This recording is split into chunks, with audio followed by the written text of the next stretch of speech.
бір парыз орындалды. Бірінші ереже оңай болды деп тұрсың ба? Асықпа, алда не күтіп тұрғанын көресің. Ал енді ағаш шабайық.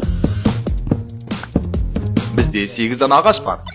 Жарайды, біз 4 танасын лақтырып тастадық. Тоқта, неге біз ағаштың жартысын тастауымыз керек? Енді екінші парызбен таныстырайын. Зекет, яғни қайырымдылық жасау. Шынайы өмірде бұл парызды орындайтын мұсылмандар табысының белгілі бір бөлігін мұқтаж жандарға береді. Ал Майнкрафтта ақша деген ұғым жоқтың қасы. Сондықтан мен мынандай шарт қоямын. Алған барлық ресурстарының жартысын садақа ретінде тастауым керек. Мысалы, мен 2 Blaze Rod алсам, біреуін беремін. 20 алмас тапсам, оны да 2-ге бөлемін. Я, бұл шынайы өмірдегіден сәл қиынырақ, бірақ мен челленджді шын сынақ еткім келеді. Қызығырақ болады. Жарайды, мына бөренелерді садақаға бердік. Енді қалғанын қалағанымызша қолдана аламыз. Тек бастапқы алынған мөлшердің жартысынан беруіміз керек. Енді тас жинайық. Тастың да жартысын лақтыру керек. Жақсы, құралдар жасап алайын. Енді аздап ресурстар жиналды. Уақытша уайымдамас үшін көптеп ағаштар жинап алайық.